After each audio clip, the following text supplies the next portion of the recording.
आव्हाड साहेबांनी 2019ला मला घरी बोलवलं होतं. त्यांनी मला बोलून सांगितलं होतं का भाजप बरोबर जाण्याची संधी आहे, कदाचित आपल्याला राष्ट्रवादीचा वेगळा गट करायला लागेल. जाम जबाबदारीने सांगतो. तेव्हा पण ते फडणवीस साहेबांचे असे झोपून पाय पडले. जितेंद्र आव्हाडने मतदारसंघ कसा बांधलाय हे बाकीच्या लोकांनी बघून घ्या असं प्रशस्तीपत्र हे स्वतः दस्तूरखुद्द शरद पवारांनी दिलं होतं. कारण मोठे साहेबांनी रिटर्न पेपर जो होता ना, रिटर्न आन्सर पेपर ते वाचला आणि त्याच्यावरती मार्क्स दिलं. पण त्यांना माहिती नव्हतं ना पेपर कोणी लिहिलंय. तो माणूस 15 नंतर जेव्हा भाजप बरोबर त्यांची जवळीक निर्माण झाली, आर्थिक सक्षम झाले, जेव्हा मारुतीची एजन्सी आली, ती मारुतीची एजन्सी फडणवीस साहेबांनी दिली. हे खरंय? खरं. म्हणजे त्यांनी सोयीनुसार व्यवसाय आणि स्वतःच्या स्वार्थासाठी, स्वतःला प्रोटेक्शनसाठी त्यांनी भाजपची मदत घेतली. त्यांना ज्यांनी मदत केली ना, त्यांनी खुर्चीवर बसल्यानंतर त्यांचा घात. ते भाजप अँटी म्हणतात, पण प्रत्येक वेळी त्यांनी जीवदान दिलेलं आहे भाजपच्या लोकांनीच. ते पवारसाहेब त्यांच्याकडे ना बघायचे, पवारसाहेब मदत नाही केले, त्याच्या बाबतीत त्यांचं काय रोष असायचं, फ्रस्ट्रेशनमध्ये एकटे काय बोलायचे. साक्षी नजीब मुल्ला आहे, चांगलं फॅमिली रिलेशन होते, पण तो माणूस त्या लायकीचा नाही. मित्रहो, महाराष्ट्राच्या राजकारणामध्ये जर आपण पाहिलं तर एकूण 288 मतदारसंघ आहेत आणि या 288 मतदारसंघांमध्ये प्रत्येक आमदार आपापल्या परीनं काम करत असतो. मुंब्रा आणि कळवा या मतदारसंघाचा विचार केला तर तिथे डॉक्टर जितेंद्र सतीश आव्हाड हे विद्यमान आमदार आहेत. पण मुंब्रा ते मुस्लिम मांडवी म्हणजे मतदारसंघ ते क्रिकेटचा क्लब इथपर्यंत आव्हाडांचा जो सगळा प्रवास आहे, या प्रवासामध्ये एक शिलेदार आव्हाडांबरोबर त्यांच्या सुखदुःखामध्ये नेहमी होता आणि तो शिलेदार आव्हाडांच्या समोर एक आव्हान उभं करेल असं कुणालाच वाटलं नव्हतं. पण या शिलेदाराच्या आव्हानामध्ये आव्हाड घायाळ होण्या इतपत दम आहे का? हा शिलेदार नेमका शरद पवारांचा आहे की अजित पवारांचा आहे? तो मुंब्र्यातल्या मुस्लिम समुदायाचा आहे की कळव्यातल्या हिंदू बांधवांचा आहे? असे अनेक प्रश्न या मतदारसंघातील उमेदवारांच्या लढतीकडे पाहिल्यानंतर आपल्याला अनुभवायला मिळतात, समजून घ्यायला मिळतात. आणि अशाच उमेदवाराला मी आज आपल्याला भेटवणार आहे. त्या उमेदवाराचं अजितदादा पवार यांच्या या खंद्या शिलेदाराचं नाव आहे नजीब मुल्ला. नजीबभाई, आपलं स्वागत. जसं मी आपल्या प्रास्ताविकात म्हटलं, ते मुंब्रा ते मुस्लिम मांडवी इतका जो प्रवास आहे आव्हाडांचा, मला आठवतं आहे दक्षिण मुंबईमध्ये अकबर अलीज नावाचं एक शोरूम होतं. या शोरूमच्या समोर एका सद्ग्रस्तांचं, जे खूप म्हणजे अगदी राष्ट्रीय पातळीवरचे टॅक्स कन्सल्टंट आहेत, त्यांच्या कार्यालयात झालेल्या या क्लबच्या संदर्भातल्या घेवाणदेवाणीमध्ये आणि व्यवहारामध्ये असलेले नजीब मुल्ला हे प्रत्येक वेळेला आव्हाडांबरोबर खांद्याला खांदा लावून उभे राहिले. आज तेच नजीब मुल्ला म्हणजे जे मतदारसंघ ते क्रिकेट क्लब इथपर्यंत आव्हाडांची सोबत करणारा त्यांचा सहकारी आज आव्हाडांच्या समोर आव्हान देतोय. काय आहे हे नेमकं? काय असं झालंय? वास्तविक पाहता निस्वार्थीपणे मी प्रेम खूप केलं. एक सहकारी म्हणून कधी पण दगा जाऊ नये अशी कुठलीही कृती केली नाही. काम करत राहिलो, त्यांना सहकार्य करत राहिलो. मी त्यांचा सहकारी होतो. फायर ब्रिगेड टीमचा चीफ मार्शल होतो. जिथे पण आग लागली का मी बुजवायला जायचो. डिझास्टर मॅनेजमेंटचा त्यांचा चीफ होतो. तर प्रत्येक गोष्टीला अडीअडचणी, त्यांची कुठे निवडणूक आहेत, काय आहेत, ते सर्व बघायचं. एकदा सांगितलं आपल्याला पवारसाहेब MCAला उभे राहणार आहे, आपण मतदार व्हायला पाहिजे. मी कॉलेज जीवनापासून मांडवी मुस्लिम क्रिकेट क्लबला कांगाली खेळायचो. परकार कुटुंबाचा एक क्लब, इंटरनॅशनल इंटरनॅशनल प्लेयर गुलाम परकार आहे. तर हे सर्व ते परकार कुटुंबाचा, ते माझ्याबरोबर बँकेत संचालक पण होते, त्यांचे एक बंधू. तर क्लब होता, घेतलं, सर्व परीने त्यांच्याकडे अधिकार दिलं. 2009ला निवडून आल्यानंतर जे लोकांचं एक म्हण सुरू झालं की नजीब असतं, नजीब नसतं तर आव्हाड साहेब निवडून आले नसते, तिथेच पहिली ठिणगी वाजली. त्या माणसांना आश्चर्य वाटतं का प्रामाणिकपणे काम करणारं होतं आणि मी कधी पण मला जे पाहिजे असेल मी तोंडावर मागतो. मी मागून काय उद्योग करत नाही, मी रडत नाही, मी काय ॲक्टिंग करत नाही, ब्लॅकमेलिंग करत नाही. तोंडावर जाऊन सांगणार माझी ही इच्छा आहे, हो तर हो, नाही तर नाही. खूप बलिदान दिलं आहे. खूप काही पदं त्यांना राजकीय सुरक्षितेसाठी, त्यांना त्याच्या मतदारसंघात सक्षम करण्यासाठी, मजबूत करण्यासाठी खूप काय बलिदान दिलं. राजकीय पदांचं पण दिलं. मला अजून आठवते त्यांनी सय्यद अली भाईसाहेबांना मायनॉरिटीचं काहीतरी कमिटमेंट दिलं होतं आणि मधुकर पिचड साहेबांनी तेव्हा ठरवलं, आधी मायनॉरिटी कमिशनचा चेअरमॅनशिप नसीम सिद्दीकी किंवा असं जायचं. तेव्हा ठरवलं का मराठी मुसलमानाला देऊया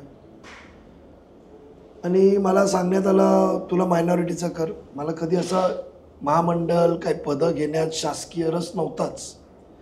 मी माझा निवडणूक आणि निवडून येलेल्या पदांमध्ये जास्त रस होता. मला सांगितलं अरे मी सय्यद अली भाईसाहेबला कमिटमेंट दिली आहे, तू अध्यक्ष झाल्यावर मला मतदारसंघात त्रास होईल. मला अजून आठवतो पक्ष कार्यालयात सोफ्यावर बसले होते, मी समोरच्या सोफ्यावर बसलो होतो. मी बोललो ओके तुम्हाला काय पाहिजे, तर बोले तू साहेबांकडे चल, पिचड साहेबांना सांग मला नको, मी त्यांना देतो. मला वाटतं 2 दिवसानंतर मी जाऊन सांगितलं का मला अल्पसंख्याकचं हे नको, म्हणजे तेव्हा तर लालबत्ती होती. त्यांनी एकदा टिप्पणी पण सांगितली की माझ्या आधी तुला लालबत्ती येते.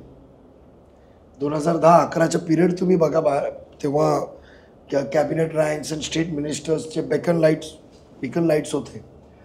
तर मी हसलो, मला नाही हो तुमच्या आधी कशाला पाहिजे, आपण सोडून देऊ. असे बरेचसे प्रकार आले की जिथे मी बोललो काय पाहिजे तुम्हाला, सोडून दिलं. 19ला विरोधी पक्षनेत्याचं पत्र मला जयंत पाटील साहेबांनी त्यांनी दिलं होतं. एवढं परांजपे साहेब सांगतील एवढे तर नाराज झाले का आम्हाला न विचारता दिलं कसं, एवढा इगो हर्ट झाला त्यांचं. मी कंटाळून बोला अरे मी शब्द दिले मुकुंद केनींना, तू नको घे निवडणुकीत. काय त्यांचं घेऊन देऊन झालं असतील देवाला ठाऊक. मी पत्र दिलेलं परत गर्जींकडे पाठवून दिला, मला जाऊ दे माणूस रडतोय. असे बरेचसे प्रकार होते. तेव्हा लक्षात आलं की कार्यकर्ता मोठा होतोय, मला आनंद होतो. त्यांना आनंद नव्हायचा, त्याला आणखी इन्सेक्युअर व्हायचे. जो त्यांच्यासोबत मोठा व्हायला गेला तर इन्सेक्युअर व्हायचे. खूप उशिरा मला कळलं का त्यांच्या स्वभावात लोकांना दाबून ठेवणं, खालती ठेवणं तेच प्रक्रिया होती. म्हणजे प्रताप सरनाईक का गेले त्याचं साक्ष मी आहे. सरनाईकाला अजून आठवते जेव्हा मनवायला मी आव्हाड साहेबांना घेऊन गेलो, मला आठवते ती प्रेस कॉन्फरन्स झाली होती, प्रेस कॉन्फरन्सच्या आधी जेव्हा असा विहंगला क्लब होती आणि त्यांच्या ग्राउंड फ्लोअरला ऑफिस होतं मेन रोडला. बरोबर. प्रताप सरनाईक रागाच्या भरात मला बघितल्यावर, आव्हाड साहेबांना बघितल्यावर रागाच्या भरात एकदम ओरडत आले. आव्हाड साहेब बसले गाडीत आणि निघून गेले. मला प्रतापनी सांगितलं तू मध्ये पडू नको, तू चूक करतोय. नाही लक्षात आलं की माणसाला कुठे पण पुढे जात असताना त्यांना काळजी व्हायची की एवढा सक्षम कसं होतोय. कार्यकर्ता सक्षम होतोय, सहकारी सक्षम होतोय, नजीब सारखा आपला विश्वासू सक्षम होतोय, तर शेवटी फायदा त्यांनाच होणार आहे. आर्थिकदृष्ट्या सक्षम होतोय, राजकीय दृष्टी सक्षम होतोय. इन्सेक्युरिटी त्यांची खूप मोठी होती. मी सांगितलं. पण मग मला एक सांगा की 2009ला ज्या वेळेला ते आमदार म्हणजे जेव्हा मुंबऱ्यामध्ये आले, तर असं अनेकांचं म्हणजे आता आमच्यासारखे जे लोक आहेत की जे वर्षानुवर्ष त्यांनाही बघतायत, तुम्हालाही बघतायत, मुंबई ठाण्यातले मतदारसंघही बघतायत, अनेकांचं असं म्हणणं आहे की आव्हाड आमदार झाले तर आव्हाडांचा पॅलेस उभा राहिला, पण त्याच्या खाली पायाचा दगड हा नजीब मुल्ला आहे. पण मग हे नजीब मुल्लांनी आव्हाडांना मदत केली ही त्यांची चूक आहे असं आता इतक्या वर्षानंतर वाटतंय? आज वाटतंय. हे तुमचं विधान खूप मोठं आहे. आज वाटतंय. आज नागरिकांसमोर माझं भाषण तुम्ही बघितलं तर आज मला चूक, मी माफी मागतोय. दिवस रात्र एक केल्यानंतर त्यांच्या अवतीभोवती जी कोटरी होती, मी काम करणारा माणूस आहे. मला सकाळी उठल्यावर या कार्यालयात त्या कार्यालयात लोकांना भेटणं आवडतं. तुम्ही मला बघितलं की मी महापालिकेत असेल, स्थानिक कार्यालयात असेल, ओळ असते. लोक कुठून पण काय पण कामं घेऊन येतात आणि मी काम करायला आवडतं. मला सकाळ संध्याकाळ कोणाच्या मागे फिरणं, जेव्हा काही कामं नव्हती एकत्र फिरायचो आम्ही. आज मला वाटतंय ज्या आशेने ते आम्ही त्यांना निवडून दिलं होतं ते एक आशा होती की आपल्यातला एक माणूस आहे, कर्तृत्वाने, क्षमता आहे आणि उभा राहण्याचं पण कारण हे होतं त्यांना मंत्री व्हायचं होतं. दरवेळी आम्ही डॉक्टर पद्मसिंह पाटील साहेबांच्या घरी जायचो, कधी कुलाब्याच्या घरी, कधी वर्लीच्या घरी, कधी रॉयल स्टोन म्हणून बंगला होता अल्ट्रामाउंट रोडला, तिथे जायचं. तर आम्हाला एवढंच सांगायचं की मी पवार साहेबांशी बोललो, पवार साहेब म्हणाले तो MLC आहे, तो आमदार विधानसभा असता तर मी त्याला मंत्री केलं असतं. म्हणून आधी पहिले प्रयोग झाला, ठाणे शहरातून निवडून यायचं. नाइलाजाने न होणारी घटना, राबडीत दंगल झाली, देवाच्या कृपेने आज सर्व मिळून आहे आम्ही. ती घटना झाल्यावर त्यांना ठाण्यात उभं राहायचं होतं. तर मी सांगितलं साहेब ठाणा आता सेफ नाही आहे, राबोडीतली मतं मी दिल्यावर तुम्हाला बाहेरची मतं भेटणार नाही आहे, आता पोलरायझेशन ऑफ वोट झालं आहे. मग बोला याचा फायदा आपण मुंब्रा मी सांभाळतो, कळवा एकत्र नाही, आपण कळव्यात जाऊ. ते बोलतो अरे सुभाष भोईरच्या विरुद्ध कोण झालं. अक्षरशः पवार साहेब त्यांना ज्यांनी मदत केली ना त्यांनी खुर्चीवर बसल्यानंतर त्यांचा घात. नाही, मला तुम्हाला इथेच येऊन एक प्रश्न असा विचारायचा आहे. खरं तर तुम्ही सांगताय, मी तुम्हाला मध्ये थांबवायला नाही पाहिजे असं आपल्या अनेक प्रेक्षकांना वाटेल, पण मित्रहो मला तुम्हाला एक गोष्ट सांगायची आहे. नजीब मुल्ला म्हणजे ठाण्याच्या राजकारणातला कॅलिडोस्कोप आहे. कॅलिडोस्कोप हा आपल्या प्रेक्षकांना माहीत असेल की त्याच्यामध्ये ज्या असलेल्या काचेच्या छोट्या छोट्या तुकड्यांमध्ये वेगवेगळे आकार आणि वेगवेगळे सगळे रंग बघायला मिळतात. नजीब मुल्ला हे एक ते व्यक्तिमत्व आहे. मला तुम्हाला एक गोष्टीकडे लक्ष वेधायचं आहे की ज्या वेळेला शरद पवार साहेबांचा की जे 60 वर्ष देशाच्या आणि राज्याच्या राजकारणात काम करत आहेत त्यांचा आव्हाडांवर ब्लाइंड फेथ ज्याला आपण म्हणतो की आंधळा विश्वास आहे किंवा अगदी ते डोळे झाकून त्यांच्यावर विश्वास ठेवतात. म्हणजे सर्वोच्च नेत्याकडे आपण सुरक्षित असताना सुद्धा त्यांना तुमची किंवा तुमच्यासारख्या काही सहकाऱ्यांची मित्रांची भीती का वाटते. अहो पवार साहेबांचा त्यांच्यावर विश्वास होता, त्यांचा तेवढा पवार साहेबांवर होता का. काही गोष्टी नाही भेटली, एका मिनिटात ते काय बोलायचे आम्ही साक्षी आज काढायचं नाही आहे. कधीतरी आपल्याला आरामात मी निवांत निवडणुकीनंतर सांगेल. नाही, मी हे मान्यच करणार नाही. याचं कारण असं आहे, कुठलाही वारकरी विठ्ठलाने काही दिलं देऊ नये तर तो त्या विठ्ठलाबद्दल कधीच असं बोलणार नाही. नजीबुल्ला तुम्ही बघा, आव्हाड तुमचे मित्र कधी काळी होते, माझे आजही ते मित्र आहेत. तुम्ही असं म्हणत असाल तर त्याच्यावर माझ्यासारखा पत्रकार विश्वास ठेवू शकत नाही की जितेंद्र आव्हाड म्हणजे एखादा वारकरी आपल्या विठ्ठलाबद्दल असं बोलत असेल किंवा एखादा मुल्ला मौलवी आपल्या अल्लाबद्दल असं बोलत असेल, हे मी समजूच शकत नाही. साहेब त्यांचा माझा सहवास 97 पासून आहे. मला माहिती आहे, स्टुडंट विंगपासून. मी कॉलेजचा UR होतो. स्वतःच्या कर्तृत्वाने एका ब्राह्मण कॉलेजमध्ये जिथे 80% ब्राह्मण लोक किंवा इतर समाजाचे 90 म्हणजे 1% मुस्लिम असायचे, तिथून मी निवडून आलेला GS आणि UR आहे जोशी बेडेकर कॉलेजचा. त्याच्यानंतर त्यांची भेट झाली.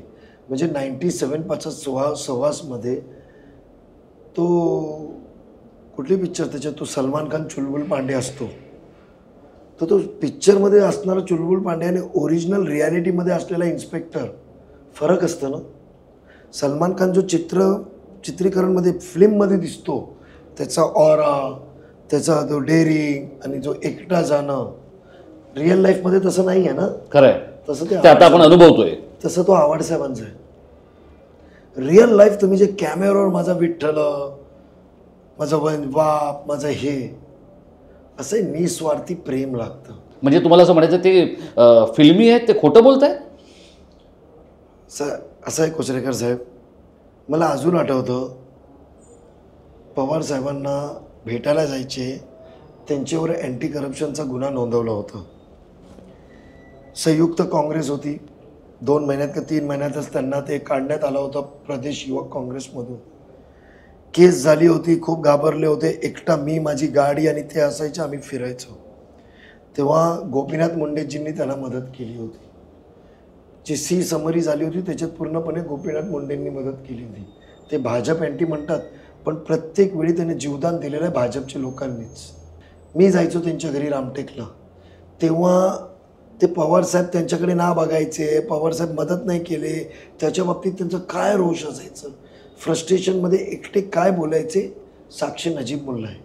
त्याच्यानंतर त्यांना तो स्थापना झाली, त्यांना महाराष्ट्र प्रदेशचा अध्यक्ष व्हायचं होतं.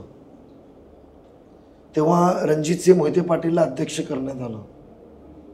तेव्हा युवक काँग्रेसचा राष्ट्रीय अध्यक्ष नंतर झाले. तेव्हा काय चिडले होते साहेब, असे तसे काय. मग जेव्हा डावखरे साहेब असायचे, गणेश नाईक साहेबांचा तेव्हा रोल नव्हता, जरा ते झुकता माप डावखरे साहेबांना भेटायचं तर काय रोज द्यायचे, पवारांच्या बाबतीत काय टिप्पणी करायचे, आम्ही साक्ष आहे. त्याच्यानंतर जेव्हा गणेश नाईक साहेब मोठे झाले तर गणेश नाईक साहेबांना जरा पण पवार साहेबांकडून झुकता माप भेटायचं, काय बोलायचे आम्हाला माहिती आहे. एकदा प्रफुल्लभाईंच्या वतीने तर आत्ता हे वर्षभरापूर्वी बोललेच आहे, प्रफुल्लभाईंनी तर सरळ दम दिलं होतं. तर त्यांचं कामापुरती प्रेम होतं. आता त्यांना पर्याय नाही आहे. त्यांना वाटतं का माझा रान मोकळं आहे. अहो, जे दादांच्या बाबतीत बोलायचे, मग दादांच्या बाबतीत चांगलं काय बोलायचे आम्हाला माहिती आहे ना. मंत्री झाले नाही, मंत्री नाही होणार, शेवटी 3 महिन्याचं मंत्री अजित पवारांनी केलं, पवार साहेबांनी नाही. आणि वहिनी स्वतः गेले होते थँक्यू म्हणायला नाही रिक्वेस्ट करायला. ते आव्हाड साहेबांनी, आणि जे आमचे मित्र होते, काही एक सर्कल होता, काही पत्रकार होते, काही बिझनेसमॅन होते जे दादांशी संबंधित होते, त्यांनी त्यांच्या बाबतीत सांगितलं की दादा तुम्ही त्यांच्यावर विश्वास ठेवा आणि त्यांना मंत्रिपद द्या, जे 6 महिन्याचा 2014ला भेटलं. आणि त्यांनी त्याच्या बाबतीत भाषणात पण सांगितलं की आज मी मंत्री झालो तो फक्त आणि फक्त अजित पवारमुळे. पण तरी पण त्यांचा अजित पवारांबरोबर इतका पंगा का राहिला? एहसान फरामोश आमच्या उर्दूत म्हणतात. म्हणजे ज्यांनी त्यांना मदत केली ना त्याची वाट लावली. त्यांचे स्वभाव होते, त्यांना उंगलीवर ठेवणारा माणसं आवडतात. आम्ही निस्वार्थी प्रेम केली. काही पत्रकार आहेत जे त्यांनी घडवलं. तुमच्या चॅट शोला जे 2003, 4, 5ला जे परिसंवाद व्हायचे ठाण्यात, जी लोक यायची, जे चॅट शोला बोलायचे, त्याच्यामागे 1-2 लोक होती जे त्यांचं ग्रास्पिंग पॉवर चांगलं होतं. तुम्ही मला 4-5 मुद्दे दिले, तुम्ही स्टडीड आहेत, तुम्ही वाचन करतायत आणि त्या पुस्तकातले काही कोट्स दिले किंवा ती आयडिओलॉजीची लाईन दिली. मी त्या लाईन ऐकून त्याची स्क्रिप्ट बनवली. ती कला त्यांच्याकडे होती, पण बेसिक पॉईंट्स देणारी लोक वेगळी होती. तर मी म्हणून म्हणालो ना, चॅनलवर दिसणारे आणि मागे बोलणारे वेगळे होते. एवढंच होतं. तर 19ला मी गटनेता होतो महापालिकेतलं. सत्ता स्थापनेला जरा वेळ लागत होतं. राष्ट्रवादी भाजप बरोबर जातील पवारसाहेब ही चर्चा मागून चालू होती, जी अजितदादांनी सांगितलं की मी गेलो नव्हतो, पवारसाहेबांनी मला दिली होती. हे दादांनी मला तेव्हाच सांगितलं होतं. मला वाटतं शपथविधी मुख्यमंत्रीची उपमुख्यमंत्रीची शपथविधी झाल्यानंतर, मी शपथविधीला नव्हतो त्याच्यानंतर, कारण मला त्या माणसाचं निस्वार्थी प्रेम मला आवडलं. दादांचं बोलला तर करून टाकेल, कार्यकर्त्याला ताकद देणारा कार्य होता. त्याच्या पोटात दुखत नव्हतं कार्यकर्ता किती मोठं होतं, त्याला वाटत होतं का माझा कार्यकर्ता मोठा होतो. म्हणून आज जे पक्ष सांभाळतो ते दादांचं त्याच उपकारामुळे. आव्हाड साहेबांनी 2019ला मला घरी बोलवलं होतं, बंगल्यावर वरती त्यांच्या बेडरूमला गेलो होतो. की मला बोलले की मला काही कल्पना नव्हती, त्यांनी मला बोलून सांगितलं होतं का भाजपबरोबर जाण्याची संधी आहे, कदाचित आपल्याला राष्ट्रवादीचा वेगळा गट करायला लागेल. हे बेडरूममध्ये झालेली चर्चा आहे. मला बोलून मी आश्चर्य झालं. मला असं काय म्हणता तुम्ही, बघू आपण, कशाला घाई करायची, कारण निवडणुका तर समोर नव्हते महापालिकेचे. पण ते म्हणाले मला त्रास होईल. मग विठ्ठल कुठे गेलं होतं साहेबांचं? विठ्ठल तर याला म्हणतात ना, सकाळी दादा दुपारी शपथविधी घेतोय तर नजीब मुल्ला न परवा करता अजितदादांबरोबर गेलं की मी पुढे महापालिकेची निवडणूक लढून निवडून येऊ शकतो का नाही येऊ शकतो. शेवटी स्वतःवर आत्मविश्वास होता ना की या माणसाकडून मी समाजासाठी कामं करून घेईन, आणि ती करून घेतली. नाही, पण मला एक सांगा की हे सगळं होत असताना ठाण्यामध्ये सूरज परमार प्रकरण घडलं आणि असं म्हटलं जातं ठाण्याच्या राजकीय वर्तुळामध्ये की त्या प्रकरणामध्ये तुमची काळजी घेतली गेली नाही. तुम्हाला फक्त तेव्हा अजितदादांनी तारलं आणि इतर प्रत्येकाने मारलं असं राष्ट्रवादीमध्येही बोललं जातं आहे आणि ठाण्यातही बोललं जातं आहे. आज तुम्ही पहिल्यांदा महाराष्ट्राला, पहिल्यांदा तुम्ही तुमच्या कळवा, मुंब्रा आणि ठाण्यातल्या जनतेला काय घडलं हे सांगा, याचं कारण काय? तर याचं कारण असं आहे की सूरज परमार प्रकरण झालं आणि ते 4 लोकांवर शेकलं. हनुमंत जगदाळे असतील, नजीब मुल्ला असतील किंवा विक्रांत चव्हाण असतील, अशा 4 लोकांवर ते शेकलं गेलं. पण त्या सगळ्या प्रकरणामध्ये नजीब मुल्ला याला तुम्ही मदत करत नाही आहे असा आव्हाडांना जाहीरपणे विचारणाऱ्यांपैकी मी एक आहे. खरंच तुम्हाला मदत झाली नाही का की नजीब मुल्ला आतमध्ये राहावा याच्यासाठी एक काहीतरी यंत्रणा आणि षडयंत्र सुरू होतं? काय होतं नेमकं ते? तो चुलबुल पांडे पार्ट 2 होता. दाखवणारा वाघ बिलात जाऊन बसला होता. चॅनलवर दाखवणारा वाघ बोलणारा ठामपणे बिलात होता. हे खरं आहे? तुम्ही पुन्हा ठाणेकरांना विचारू शकता. बिलात होता. वाईट हे वाटलं जे घटना घडली ते. तुम्हाला तेव्हा अजितदादांनी सांभाळलं आणि बाकीच्यांनी तुम्हाला लाथाडलं असं वाटतं? मला त्याच्यात दादाने आणि एकनाथ शिंदे साहेबांनी सांभाळलं. एकनाथ शिंदे तर तुमच्या पक्षात नव्हते. तो माणूसला माहिती होतं मी चुकी केलेली नाही आहे. मला अजून आठवतं वरिष्ठ IPS अधिकारी, त्याची दहशत होती ठाण्यात त्या काळात. त्यांनी मला एकदाच एकट्यात बसून, जेव्हा आम्ही याच्यात होतो, पोलीस कस्टडीमध्ये होतो, एकदाच विचारलं का तू हायवे क्रॉस केला का? हे हायवे तर मला कळलं नाही. मला sir, I am extremely sorry, I didn't understand what you mean. तर मला बोला तू हाईवे क्यों क्रॉस किया? तू यहाँ है, 3 वहाँ के है, why you went?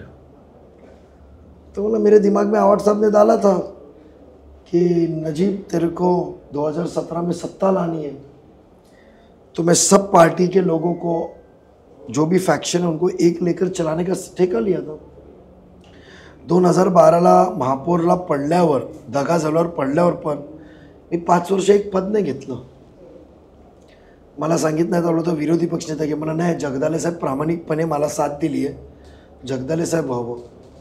Sanjay Bhoir senior असताना त्याची इच्छा होती, मला सांगितलं गटनेता हो लोकशाहीचा. मी बोललो नाही साहेब, लोकशाहीचा गटनेता संजय भोईरला करा, मला काही नाही पाहिजे. महापौर मला दिलं, माझ्या नशिबात नव्हता जे काय घडलं. परमार प्रकरणात चूक माझी नव्हतीच. आणि जे परमार प्रकरणात मी जी भाषणं केली आहेत त्या भाषणात महापालिकेचा ऑन रेकॉर्ड फायदा झालेला आहे, हे लेटर स्टेजेसला सिद्ध पण झाला.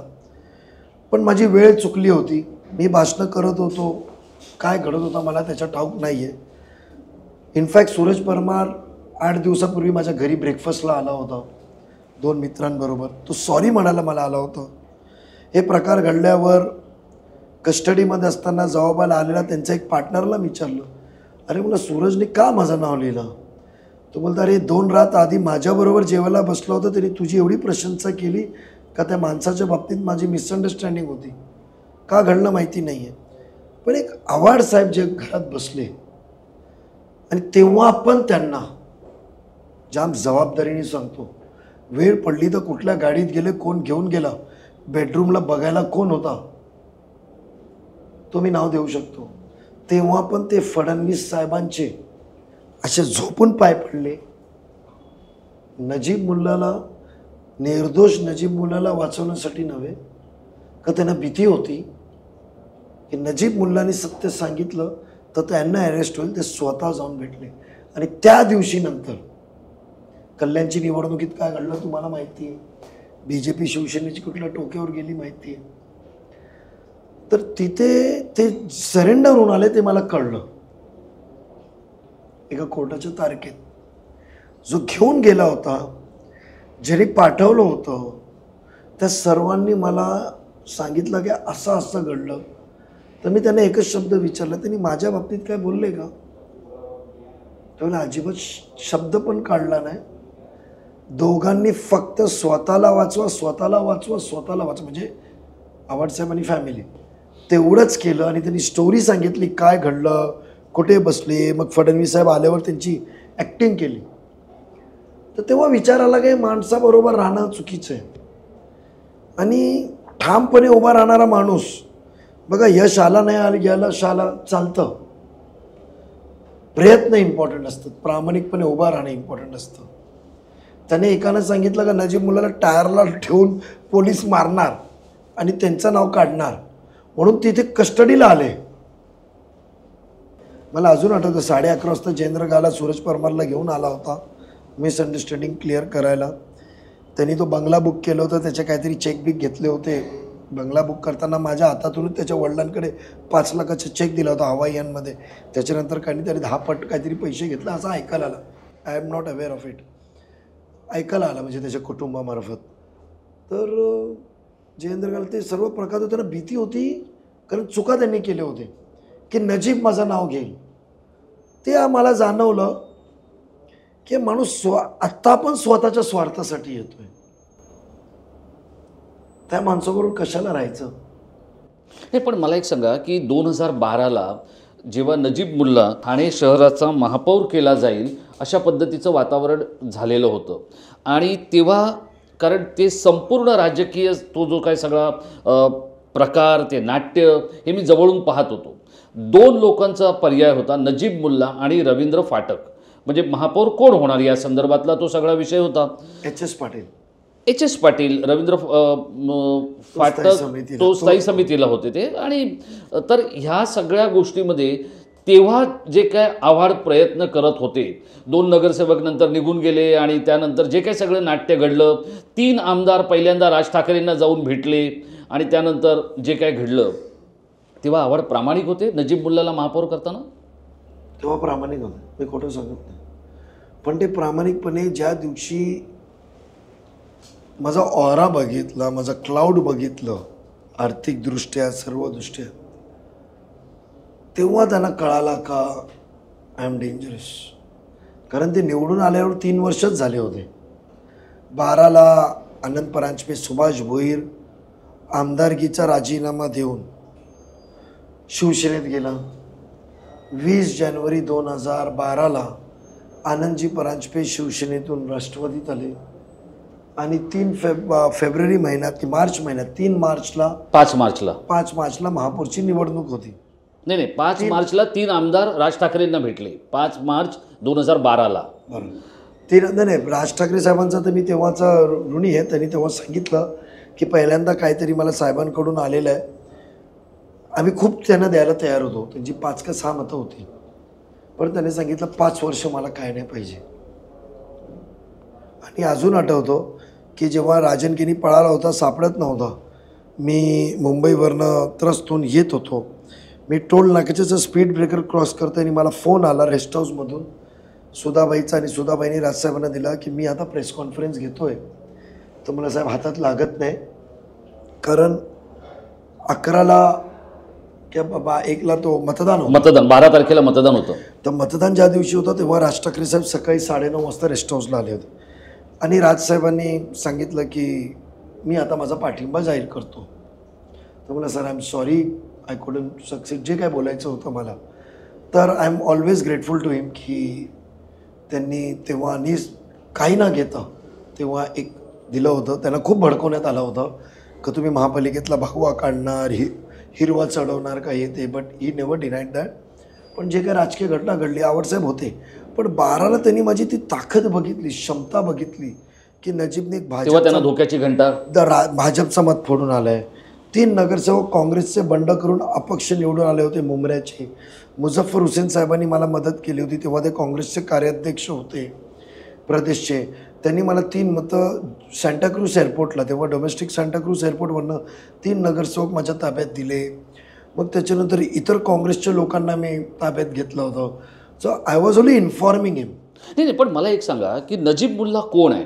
आव्हाडांना आमदार करणारा, कळवा मुंबऱ्यामधून त्यांच्या राजवाड्याचा पायाचा दगड होणारा नजीब मुल्ला आहे. ठाणे महानगरपालिकेतल्या टेंडरांचं सर्किट चालवणारा नजीब मुल्ला आहे. कोणत्याही पक्षातल्या नेत्याला आपल्या घरातला आपला मित्र वाटणारा नजीब मुल्ला आहे. एकनाथ शिंदे आणि प्रताप सरनाईकांनाही हा आपला माणूस आहे असं वाटणारा नजीब मुल्ला आहे. इथल्या बिल्डरांना आणि इथल्या सगळ्या अनेक कॉन्ट्रॅक्टर आणि ठेकेदारांनाही तो आपला वाटतो. नगरसेवकांनाही तो आपला वाटतो. नरेश मस्के आणि शिवसेनेच्या लोकांनाही तो आपला वाटतो. नजीब मुल्ला काय आहे? ठाणे महानगरपालिकेच्या सत्तेतला मॅनेजर आहे की एक तरुण नेता आहे? मी त्यापैकी फक्त एक मुद्दा काढेल प्रामाणिकपणे. कॉन्ट्रॅक्टर वर्ड, मी कधी कॉन्ट्रॅक्टरशी संबंधित नाही आहे, मी कधी टेंडरशी. पण तरी तुमच्याशिवाय पान हलत नाही ठाणे महानगरपालिकेच्या एकूणच सगळ्या व्यवहारातलं कामकाजातलं. ठामपणे कुठलाही contractor in camera off the record हे सांगू शकत नाही की नजीब मुल्लाने टेंडरमध्ये इंटरफेअर कधी केलं आहे. हां, रिअल इस्टेट माझा बिझनेस आहे. कॉलेज जीवनापासून मी मटेरियल सप्लाय, रिअल इस्टेट, लायझनिंगमध्ये होतो, म्हणून माझे मित्रमंडळी आहेत, त्याच्यात माझी दुमत नाही. I am a businessman. College जीवनापासून मी. आणि व्यवसाय आहे, तो कोणी काही करू शकतो आपला वाटतो, कारण प्रामाणिक आहे, लोकांना मदत करणार आहे, म्हणून नजीब मुल्ला सर्वांना आपला वाटतं. शेठनी फोन केलं, प्रताप शेठनी, किती पण आम्ही भांडलो राजकीय, त्यांना माहिती आहे नजीब मुल्ला कामांमध्ये अडथळा निर्माण करणार नाही. मी माणूस आहे ना, ज्यांनी नितीन देसाईंवरती इन्क्वायरी आम्ही जी लावली होती न्यू ठाणे याची, 3 दिवस मी गाजवली ना महासभा. ओके, रिलेशन्स पॉईंट नाही झाले. राजकीय दृष्टिकोनातून आणि पर्सनल जेवढ्या आमदारांनी निधी घेतला महापालिकेचा, मंजुरी आम्ही दिली ना, कुठे तिथे राजकारण केलं. तर म्हणून मी टेक्निकली साऊंड, हुशार, आणि मी निस्वार्थीपणे जिथे विरोधाला विरोध केलेला आहे. बरेचशा वेळा विरोध केल्यानंतर काही इंटरनल फोन्स यायचे आम्हाला की अरे नजीब असा असा पर्सनली आहे. ओके, आम्ही शांत बसायचे, पण त्याचा अर्थ आम्ही पैसे घेतले असं नव्हे ना. देवाच्या कृपेने त्या बाबतीत कधी नाही केलं. लायझनिंग माझा जबाब होता, जमिनीचे व्यवहार होते, त्याच्या बाबतीत मी 4 पैसे जास्त कमवलेत. रिलायबिलिटी महत्त्वाची होती, ते मला बिझनेसला मोठा करण्यात पण माझी रिलायबिलिटी, म्हणजे पैशाचं वजन ठेवल्यावर मी माझा शब्द फिरवत नाही. नाही, हेच मला तुम्हाला विचारायचं आहे. मला हे बघा, ठाण्याच्या राजकारणात आणि राज्याच्या राजकारणात एकनाथ शिंदे आणि अजितदादा पवार हे 2 असे लोक आहेत की ते एक तर शब्द देताना विचार करतात, आणि शब्द दिला तर मग जीव डावावर लागला तरी ते करतात. आता ह्या दोन्ही लोकांच्या जवळ असल्यामुळे हे नजीब मुल्लामध्ये आलं की नजीब मुल्लामध्ये ते ओरिजिनल होतं, म्हणून आव्हाडांसारखा विधान परिषदेत जाणारा नेता विधानसभेत जाऊन मंत्री होऊ शकला. आणि पवारसाहेब असं म्हणतात की मतदारसंघ कसा बांधावा. राष्ट्रवादीची एक बैठक झाली होती दिल्लीमध्ये, त्यावेळेला जितेंद्र आव्हाडने मतदारसंघ कसा बांधला आहे हे बाकीच्या लोकांनी बघून घ्या, असं प्रशस्तीपत्रक हे स्वतः दस्तूरखुद्द शरद पवारांनी दिलं होतं. आणि शरद पवारांचं जर प्रशस्तीपत्रक एखाद्याला मिळत असेल तर त्या माणसाने खरंच काम केलं आहे असं आपण समजायला पाहिजे. अशा जितेंद्र सतीश आव्हाडांना नजीब मुल्ला टक्कर देणार? इन्शाल्लाह जरूर. कारण मोठे साहेबांनी रिटन पेपर जो होता ना, रिटन आन्सर पेपर, ते वाचला आणि त्याच्यावरती मार्क्स दिला. पण त्यांना माहिती नव्हतं ना पेपर कोणी लिहिलं आहे. ते आव्हाड साहेबांनी कुठे लिहिलं आहे.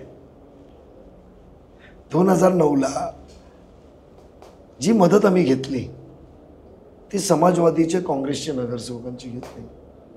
4 समाजवादीचे कॉर्पोरेटर्स 2012ला आम्ही काँग्रेसचे समाजवादीचे राष्ट्रवादीत आणले. 17ला काँग्रेसचे नगरसेवक राष्ट्रवादीत आणले, जुने नगरसेवक होते. त्यानंतर संघटन, परांजपे साहेबांचे कधी इंटरव्ह्यू घ्या, ते 16पासून त्यांना अध्यक्ष होते. ज्या आनंद परांजपांनी स्वतःचा पदाचा कुर्बानी देऊन या पक्षात आला यांचा नादी, ते त्याला नादी बोलताय तुम्ही? हो हो, तुम्ही शब्द जपून वापरताय. हो हो, मला सांगा, इतका उच्च शिक्षित असलेला, इंजिनियर असलेला माणूस आपलं पद पक्ष सोडून जातो. माझ्यासारखा हुशार माणसाचा अंदाज झाला होता ना, डोळे आत्ता उघडले ना.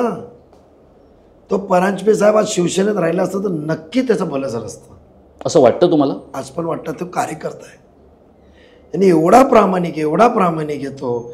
मी अजून आठवतो, तो आव्हाड साहेबांशी एवढा प्रामाणिक होता, पण माझ्याशी भांडायचं, माझ्या विरोधात जाऊन शिष्टमंडळ घेऊन बोलायचं. आव्हाड साहेब मनाला नाही पटायचं पण जायचं. मी कधी थांबवलं नाही. तो जिथे राहिला प्रामाणिकपणे राहिला. अहो, त्या माणसाला अध्यक्ष करत नव्हते ते, ज्याला अध्यक्ष करत होते. मी विरोध केला. मला Anand Paranjpe is a perfect candidate, he is a Brahmin, he is educated. तो कल्याण लोकसभेचा खासदार म्हणून पण राहिला आहे, ठाण्याचा पण राहिला आहे, वडिलांचं एक नाव आहे.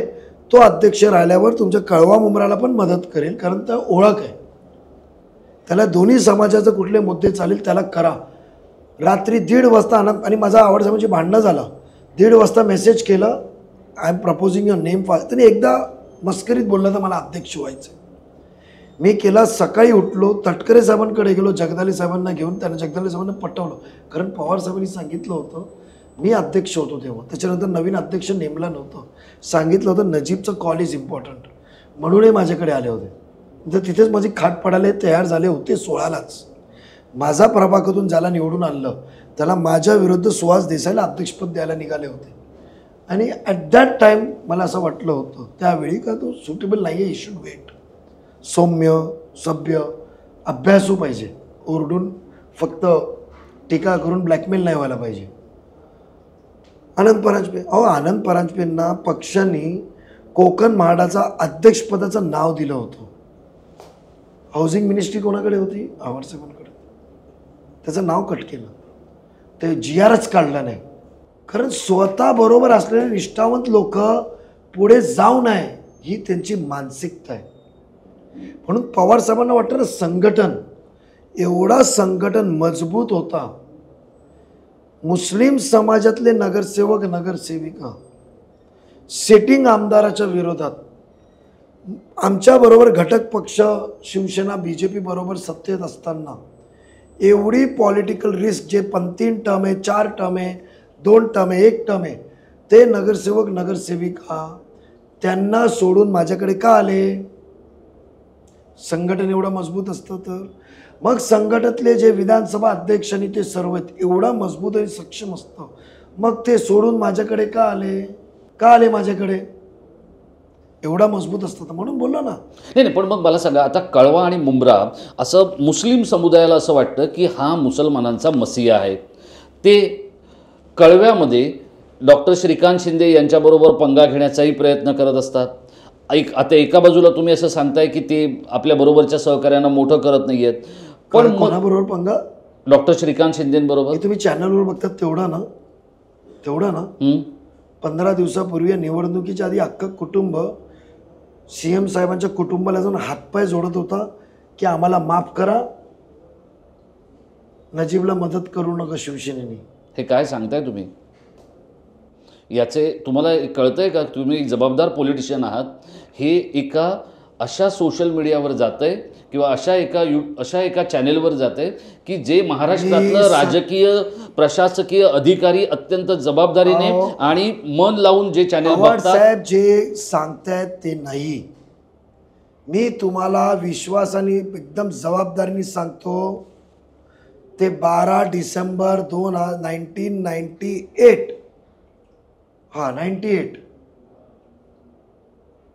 कारण मार्च 99ला इलेक्शन झालं होतं. संयुक्त विधानसभा आणि लोकसभा एकत्र झालं होतं 6 महिने आधी. Because I was very new to politics, Vidya college just संपलं होतं. 98 जेव्हा समरी झाली होती, बाहेर आम्ही बसलो होतो रामटेकच्या. बाळासाहेब ठाकरे साहेब व्हाईटमध्ये आले होते. आम्ही बाहेरच्या सोफ्यावर बसलो होतो आणि मुंडे साहेबांनी सांगितलं होतं, जितेंद्र 2 मिनटं थांब, साहेबांना सोडून तुला येतो, भेटायला बोलवतो. आम्ही वाढदिवस विश करायला तेव्हाचे उपमुख्यमंत्री गृहमंत्री गोपीनाथजी मुंडे साहेब, स्वर्गवासी गोपीनाथजी मुंडे साहेबांना भेटायला गेलो होतो. हे कोणाला माहिती आहे? जबाबदारीचं. 12 डिसेंबरला वाढदिवस आणखी कोणाचं असतं? शरद पवारांचा. तिथे होतो आम्ही, थँक्यू म्हणायला, कारण समरीची रिपोर्ट घ्यायची होती आम्हाला होम मिनिस्टरकडून. DGDMला होते अँटी करप्शनला, जरेकर होते इथे अँटी करप्शनला. The fact is different boss. Second, साहेबांची शिंदे साहेबांकडे त्यांनी सांगावं, फॅमिली रिक्वेस्ट करायला, हात जोडायला गेले होते का नाही? मग तुम्ही काय हरणार? किती वेळा? जर हे खोटं असलं तर? खोटं असेल तर तुम्हाला हॉसेस माउथ आणेल ना टायमावर. साहेब मी बघा सत्य बोलणारा माणूस आहे. आय जस्ट वॉन्ट टू से, कारण आता ते तुमच्या विरोधात निवडणूक लढतायत म्हणून तुम्ही त्यांच्या प्रतिमेवर जर डाग उडवणार असाल. कोचरेकर साहेब, मी तुम्हाला आधी काय बोललो? बऱ्याचशी गोष्टी साहेबांबरोबर ते काय बोलायचे मोठे साहेबांच्या बाबतीत, काय कृती असायची, ते जयंत पाटील साहेबांच्या बाबतीत काय बोलायचे जेव्हा जयंत पाटील साहेब त्यांना जवळ नाही घ्यायचे. I am talking about before he became a home minister, finance minister असताना ते काय बोलायचे हे गवाह आहे ना, साक्ष आहे ना. मी त्यांचं तोंड कसं आहे तुम्हाला माहिती आहे, साक्ष आहे ना. पण म्हणून तुम्हाला सांगितलं ना, निवडणुकीबरोबर वेळ इज नॉट प्रॉपर. मी शिंदे साहेबांनी मला मदत केली, मी नाव घ्यायला विसरलो. ज्या माणसाने मदत केली तर केली, आणि यांना काय, या माणसाला त्यांनी काय मदत केली आहे मला माहिती आहे. 3,500 कोटी एकनाथजी शिंदे साहेब आणि नरेश मस्केनी दिले. जितेंद्र आव्हाड साहेबांना आमच्या म्हणण्यावरनं ते तर म्हणाले मला निधी काय दिलाच गेला नाही, विकास निधीच्या बाबतीत माझी ओंजळ रिकामीच राहिली असं ते म्हणाले. आणि जाहीररित्या एकच वाक्यात बोलेल, 3,300 कोटीचा अर्थसंकल्प महापालिकेत मंजूर झाला. मंजूर झाल्यावर कोविड लागला. कोविड लागल्यावर विपिन शर्मा आयुक्त आले, त्यांनी सांगितलं it is not feasible to implement हे बजेट. आम्ही ऐकायला तयार नव्हतो. साहेबांकडे गेले, शिंदे साहेबांकडे. शिंदे साहेबांनी मला आणि मस्के साहेबांना बोलून घेतलं. मी विरोधी पक्षनेता होतो, पण मला बोलून घेतलं राष्ट्रवादीचा गटनेता म्हणून, मीच सांभाळायचो सिनियर म्हणून. मला सांगितलं की तुम्हाला फॅक्ट समजून घ्यायला लागेल. मग मी आणि मस्के साहेब बोलून नगरसेवकांचं ओढ अंगावर घेतलं. ज्यांचे प्रशासकीय मंजूर झाले, टेंडर झालेत, वर्क ऑर्डर झाले, निधी कमी केला. 480ची मी एक यादी तयार केली महत्त्वाच्या कामाची. ती यादीनं मस्के साहेबांना मी सांगितलं. तेव्हा माझा थोडासा दुरावा निर्माण झाला होता. मला तुम्ही आव्हाड साहेबांशी बोला, मी 480 पैकी 180, 12 कोटी जगदाले साहेबांना 7 मला फक्त 180 पेक्षा, आणि नगरसेवकला 60, म्हणजे 200 कोटी. 480 पैकी 200 कोटी आम्ही कळवा मुंब्र्यासाठी ठेवलं होतं. ती यादी मस्के साहेबांनी आव्हाड साहेबांना दाखवली की उद्या तक्रार नको वरती रडायला. आणि मस्के साहेबांनी बोललं, मी कन्फर्म केलं आव्हाड साहेबांशी आणि त्यांना निधी दिला. एकच वाक्यात. सर्वात जास्त कट होता, मिनिमम कामं घ्यायची होती, स्ट्रिंजन्सी होती, तेव्हा पण आव्हाड साहेबांची काळजी घेतली.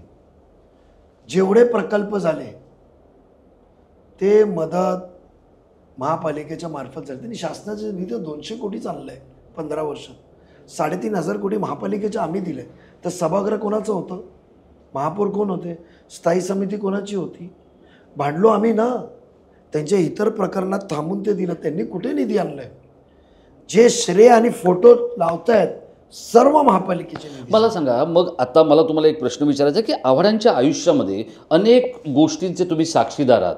मला तुमच्या आणि त्यांच्या बाबतीत घडलेला किंवा तुमच्या दोस्तीमध्ये घडलेला सर्वात आनंददायक, आता तो तुम्ही अनेक असे रुखरुख लावणारे, दुःख देणारे क्षण सांगितले, सर्वात असं विचारला म्हणून ते बरोबर आहे. सांगितलं. नाही बघा, याचं कारण असं पॉलिटिकल सांगितलं, पर्सनल काय बोललो नाही. नाही मला सगळं माहिती आहे. याचं कारण असं आहे, मला तुम्हाला एक विचारायचं आहे, तुमच्या दोघांच्या दोस्तीत आणि राजकीय वाटचालीमध्ये सर्वाधिक सुखद क्षण कोणता आहे?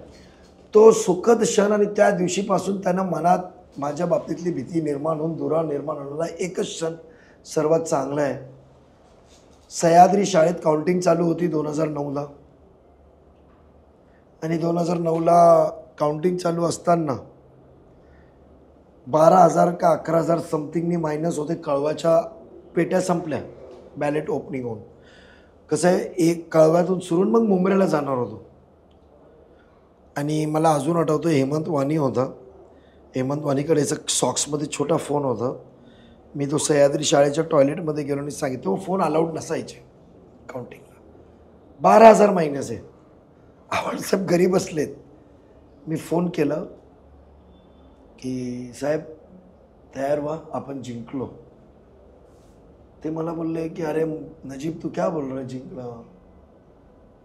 तो बोले, ते मला नवाब म्हणायचे, नवाबासारखं, आणि नवाब म्हणायचे. बोले नवाब. अरे बोलते जी तू क्या फालतू की बात करता है, आपण मायनस आहे. तर मला मुंबईत मतदान काय केलं आहे मला माहिती आहे. मी त्यांना सांगितलं होतं की तुम्ही -15,000च्या वरती जाऊ नका. पण अपेक्षापेक्षा जास्त मुंबऱ्याच्या लोकांनी प्रेम दिलं, विश्वास ठेवला आमच्या सर्वांच्या. मी माझी लोकं जी जुळवलेली होती, जो नॉन पॉलिटिकल लोकांची टीम तयार करून मी ती युद्ध लढलो होतो. आज पण तेच करतोय. आज पण तेच करतायत. आज तुम्हाला परत मुंब्रा साथ देईल असं वाटतंय? 100% इन्शॉल्लाह, 100% मुंब्रा साथ देईल. पण यावेळी कळवा पण साथ देणार, थँक्स टू शिवसेना आणि BJP.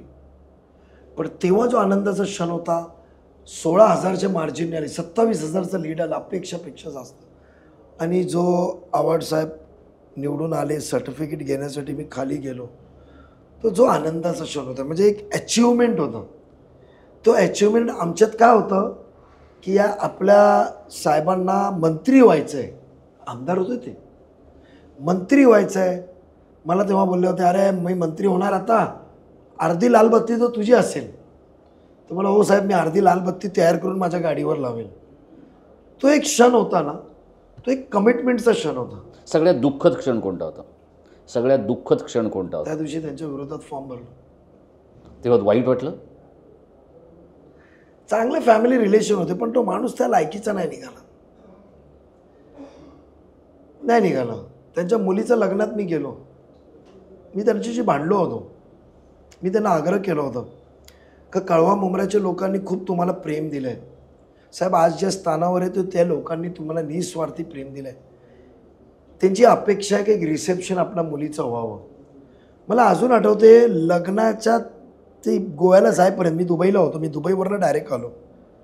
अक्षरशः त्यांनी ते 3 लोक जे गेले लग्नात, त्यांना बोलवलं नव्हतं. ते परांजपेंचे हातपाय जोडून ते गेले. शमीम खान भाईसाहेब आणि ते शानू पठाण. मुंब्रा कळव्यातले कोणालाच आमंत्रण नाही. मिलिंद एकटा होता आणि त्याचा मित्र. मी बोललो होतो, साहेब एक रिसेप्शन पाहिजे. त्यांनी मला कमिटमेंट दिली होती, तारीख सांगितली होती की रेमंड ग्राउंडला मी 10-15 हजारचा ठेवला. म्हटलं साहेब, लोकांनी प्रेम केलं, त्यांना वाटतं का आम्ही कौटुंबिक नातं आहे. मुस्लिम समाजात आणि गोरगरिबांमध्ये असतं की आम्ही लग्नात गेलो, एक अभिमान असतं त्यांना. तुम्ही लग्न ठेवा, रिसेप्शन इथे ठेवा, लोकांना बोलवा, जेवण घाला, देवाने तुम्हाला तरी ठेवला नाही. मी त्या रागाच्या भरात मी फक्त लग्नात डायरेक्ट गेलो, राहिलो पण नाही. माझं रूम बुक होतं. माझी मुलगी, माझ्या मुलाला गेलो, कारण ती पोरगीला मी खूप प्रेम मी केलं त्यांच्यापेक्षा जास्त. त्याचे लाड प्यार हे ते. आज वाईट वाटतं राजकारणात, ओके घडी आहे, जसं दादांची परिस्थिती आहे, खरं आहे. पण शेवटी अस्तित्वाचा प्रश्न आहे. तो माणूस हलक्या कानाने लोकांचं ऐकून जे उद्योग करायला लागलं, तर जे गोष्ट समोर येत होती त्याच्याने नाईलाजाने मला भूमिका केली, तर मला संपून टाकलं. त्यांना कोणीतरी घेरलंय नाही का ते स्वतःच तसं करतात? तुम्हाला कुठले पण ठाण्यातले पत्रकार का माझे मित्र पण सांगतील, त्यांच्या तोंडावर 100 वेळा मी सांगितलं. पण तो माणूस 12 नंतर बदलला, 12-14 नंतर बदलला. तो माणूस 15 नंतर जेव्हा भाजपबरोबर त्यांची जवळीक निर्माण झाली, आर्थिक सक्षम झाले, जेव्हा मारुतीची एजन्सी आली, मारुतीची एजन्सी फडणवीस साहेबांनी दिली. हे खरं आहे? खरं. GMला बोलून त्यांनी मला स्वतः सांगितलं. मी गाडीत होतो बंगल्यात वर्षावर. त्याने हातपाय जोडले होते, मी काय केलं नाही, मी काय कमवलं नाही.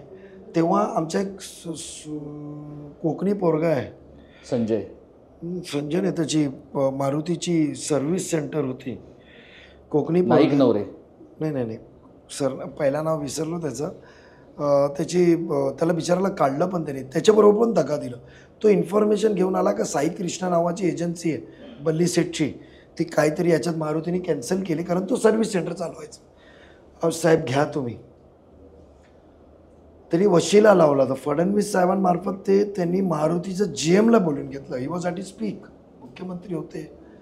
GMला बंगल्यात बोलून सांगितलं, मला काय माहिती नाही आहे. त्यांनी क्वालिफिकेशनला त्या सर्व्हिस सेंटरचा आधार घेतला, क्वालिफिकेशनला 1-2 दुसरे डीलरचे आधार घेतले आणि ते क्वालिफाय झाले. त्यांनी जे दुकान काढलं आहे त्याचा MOU मी करून दिलेला आहे रुणवालकडून. तिथे मग पैसे कमी करण्यासाठी एक RSS फंक्शनरी चेंबूरला राहतात, त्याची मदत घेतली, पैसे कमी करून घेतले. म्हणजे त्यांनी सोयीनुसार व्यवसाय आणि स्वतःच्या स्वार्थासाठी, स्वतःला प्रोटेक्शनसाठी त्यांनी भाजपची मदत घेतली.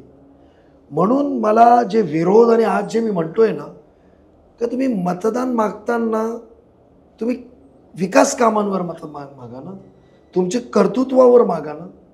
तुम्ही मुंब्रात भाजपला जे असं एक मुसलमान समाजात एक द्वेष किंवा असा एक तो भीती निर्माण करतायत, तर माझ्या समाजाला कोणी घाबरवण्याचा प्रयत्न करत असेल तर मी ठामपणे विरोध करून त्यांना एक्सपोज करणारच. तुम्ही मेरिटवर लढा ना इलेक्शन, 15 वर्षाचे तुमचे कामांवर लढा ना. एवढा सक्षमपणे पवार साहेबांनी त्यांना प्रमाणपत्र दिलेलं आहे, बेस्ट ऑर्गनायझेशन, मतदारसंघ बांधणी. तर तुम्ही आज का मग फक्त भाजप आणि भाजपवर जात आहेत? का द्वेष तुम्ही हिंदू बांधवांबाबतीत निर्माण करतायत? कारण आवडांच्या आधीपासून परिस्थिती होती. 21 जानेवारीच्या आधी 2024ला मुंबईत सांगायचं की दुःखद बाब आहे की आज जिथे मस्जिद होती शहीद झाली त्या जागेवर मंदिर स्थापन झालं. आणि दुसऱ्या दिवशी होणार आहे उद्या, आणि दुसऱ्या दिवशी मुंबईत सांगितलं मंदिर का दरवाजा खुल गया, 1 लाख लड्डू मैंने बाटा. साहेब, ह्या समाजाला, हिंदू मुसलमानांना एक करण्याचा प्रयत्न नजीब मुल्लाचा राहिलेला आहे. मी टीका लावलं, पेपरची प्रसिद्धी झाली, मी मुस्लिम समाजाने साथ दिली, विश्वास ठेवला माझ्यावर. तुम्ही आज माझे व्हिडिओ गणपती दर्शन घेताना व्हायरल करताय. अहो, मी जे केलं मला अल्लाला साक्ष ठेवून केलं आहे. आज मला अभिमान आहे की माझ्या हिंदू बांधवांनी एकात्मेसाठी जिथे गुलाल उडवायचं तिथे फूल देत आहेत, जिथे फटाके वाजवायचे तिथे शॉल आणि श्रीफल त्या मस्जिदसमोर ट्रस्टीला देत आहेत, आणि आमचे मुस्लिम बांधव त्या मिरवणुकीत फुलं आणि पाणी आणि त्याची व्यवस्था करतात सत्काराची. तर मी दर्शनाला गेलो, माझ्या समाजात मला माहिती आहे. तुम्ही त्याचा होवापोह करून मुस्लिम समाजात द्वेष पसरवत आहेत. कुठले सेक्युलर नेता तुम्ही? एकात्मा हे असतो की मी संपलं तरी व्हॉट इज आयडिओलॉजी? आयडिओलॉजीजला असेल का मी कुठे पण पडलो, अजितदादा आयडिओलॉजीचा माणूस आहे. परवा वक्तव्य नाही पटला CM साहेबांचा UPचा, त्यांनी सांगितलं महाराष्ट्रात नाही चालणार, घाबरला नाही. आम्ही त्यांना फॉलो करणारे आयडिओलॉजिकल माणसं आहे. कुठे आवडे साहेबांचा सेक्युलर आयडिओलॉजी? सो कॉल्ड टायमावर तर तुम्ही उघडच होतात ना. माझा शेवटचा प्रश्न, ठाणेचं जर आपण राजकारण पाहिलं किंवा ठाण्याचं एकूणच जर आपण टॉपोग्राफी पाहिली तर असं गमतीमध्ये म्हटलं जातं, ठाण्याच्या अलीकडे एकनाथ शिंदे आणि पलीकडे जितेंद्र आव्हाड, या दोघांबरोबरही काम करण्याचा, वावरण्याचा, वेळ घालवण्याचा, त्यांच्याबरोबर उडबस करण्याचं भाग्य तुम्हाला मिळालं. जर ठाण्याच्या पॉलिटिकल या 2 बिगींची तुलना करायची झाली अगदी संक्षिप्त स्वरूपात किंवा मोजक्या शब्दांमध्ये, तर नजीब मुल्लांसारखा एक पॉलिटिकल स्कॉलर की जो ग्रासरूटपासून आला आहे, तो नेमकी काय कंपॅरिझन करतो? सिक्रेसी हे सर्वात मोठं विश्वासार्थ इम्पॉर्टंट होतं. हो, फॅक्ट आहे. मी त्या दोघांमधली ब्रिज होतो, कळवा ब्रिज होतो मी, जो राबोडीला उतरतो. मुंब्रा, कळवा आणि ठाण्याच्या राजकारणात जो ब्रिज होतो मी, तो ब्रिज होतो मी. तशी माझ्या नशिबान मला अजून आठवतं त्या 2 नेत्यांचा आवर्जून मला उल्लेख करायचा आहे. एक अजितदादांचा आणि शिंदे साहेबांचा. त्या दोघांचा मोठेपण आहे. माझे पर्सनल रिलेशनला कधी त्यांनी विश्वासार्हता माझी गमावली नाही. म्हणजे मी असं माणूस होतो का विधानसभा अधिवेशन चालू असताना मी दादांना भेटायचो, बाजूला बसायचो, तिथून उठून CM साहेबांना जाऊन भेटायचो. एक विरोधी पक्षनेता होता, एक चीफ मिनिस्टर होता. मला CM साहेबांचा एक PhD OSDनी सांगितलं पण होतं, अरे तू एकमेव लकी माणूस आहे महाराष्ट्रातला, तू दादांच्या पण मांडीवर जाऊन बसतो आणि CM साहेबांच्या पण मांडीवर जातो, म्हणजे विरोधी पक्षनेता पण आणि हे पण. तसंच मी शिंदे साहेबांनी यांच्यामध्ये होता. मला त्यांचं माणसाचं वैशिष्ट्य मानायला पाहिजे. मी अजून एक तुम्हाला गोष्ट सांगतो, कोणाला माहिती नाही आहे. 3 माणसांना माहिती, परांजपे साहेबांना पण माहिती नाही. श्रीकांतजी शिंदे साहेब, नजीब मुल्लाने, जितेंद्र आव्हाड आणि 4 एकनाथजी शिंदे, CM साहेबांना. आव्हाड साहेब मंत्री असताना, CM साहेब मंत्री असताना कळव्याला लसीकरणवरनं एक खूप मोठा पक्षाचा वाद झाला. आव्हाड साहेबांनी खूप टोकाची भूमिका घेतली होती. CM साहेब जाम वैतागले होते, तेव्हा मंत्री होते. एकदा मला बोलवलं रात्री का तू येतो वकिली करायला, त्याला सांग लढायचं तर तू माझ्याशी लढ. शेवटी बाप मुलाला तर हे करणारच, तर मुलाशी काय हे करतो हे ते. तुम्हाला साहेब काय, तुम्ही त्याला समजव की मित्रत्वाचा नाता मी सहकारी म्हणून आहे. तो असे स्वतः मंत्री असताना न लाजता फाईल घेऊन येतो 100 लोकांसमोर आणि माझी सही घेऊन जातो. तर माझ्या मुलाला इथे लढतो, दुटप्पी भूमिका सोडायला सांग. तो मला साहेब काय करू, दोघांना बसवू का, विषय संपून टाकतो. बोले हां बसव, कारण शेवटी मला पण घरात त्रास होतो माझ्या मुलाला बाबतीत ते बोलल्यावर. मी खासदार साहेबांशी बोललो. नजीब मुल्ला जसं सहकार्य केलं, जितेंद्र आव्हाडला सर्वात जास्त आकर्षित असणारा नेता मानणारा श्रीकांत शिंदे होतो. वाघरेला केक कटिंग होती, साहेब MSRTC मिनिस्टर होते, मी आणि खासदार साहेब मागे उभे होतो 16 नंबर रोडला. खासदार साहेब म्हणाले, अरे समजव रे, महाराष्ट्रातला नेता आहे, माझा आवडता नेता आहे, कशाला किरकोळ राजकारणात पडतो, त्याला सांग जरा सबुरी ठेवायला, सुधरव त्यांना. मला साहेब ते सुधारणार नाही, ते हातातून गेले. हे वाक्य वापरणारं आज त्यांच्या विरुद्ध बंड का केलं? स्वभाव, त्या माणसाचा अहंकार. मी खासदार साहेबांशी बोललो. खासदार साहेब म्हणाले, नजीब मला नाही रे. ओके, एक मतदारसंघात असेल, आपल्याला मदत भेटली नाही भेटली, ओके, एका काळातलं रिलेशन होतं म्हणून मी सांभाळायचं एका ठेका केलं, पटवलं. आव्हाड साहेबांशी बोललो. पक्ष कार्यात एकटा असताना आव्हाड साहेबांचा आणि खासदार साहेबांचा माझं बोलणं करून दिलं की मला साहेब पोरगा चांगला आहे, त्याचे वडील तुम्हाला खूप मदत केली आहे त्यांनी, मला एकदा जेवायला दोघंच बसा, मी पण नाही बसेल, दोघांची भेट घालून देते, एकमेकांचा राग काढा, पण सत्तेच बरोबर आहे, कशाला तुम्हाला मला त्यांनी मतदारसंघ मोकळा सोडला आहे, त्यांनी उद्योग करायला घेतला ना, संघटन कोळमळेल, तुम्ही झोपून उडून जाईल तुमची. हे माझं वाक्य होतं. खासदार साहेबांनी माझा मान ठेवलं. शुक्रवारी संध्याकाळी ठरलं जेवण येऊरला, दोघांचं बोलणं करून दिलं. अहंकार की मी कॅबिनेट मंत्री, त्याचे वडील कॅबिनेट मंत्री, मी खासदार बरोबर बसायचं. काही योग असतं देवाने ठरवलेलं, सिस्टमॅटिक. कोणाला माहिती नाही गोष्ट, परांजपे साहेबांना पण माहिती नाही. सकाळी आव्हाड साहेबांना फोन केला, संध्याकाळीचं जेवण काय बनवू. माझा हेतू एवढाच होता की या दोघांनी मिळाले का मी सुखात राहील. मी माझा I was happy go lucky आहे, तुम्हाला माहिती आहे. मी सकाळी मला सांगतात, नाही नाही मला नाही त्याच्याबरोबर बसायचं. मला साहेब असं नको ठरलं. नाही नाही रे, त्याच्याबरोबर काय बसायचं, मी त्याच्या वडिलांशी बोलेन. म्हणजे त्यांनी वाक्य वेगळं वापरला.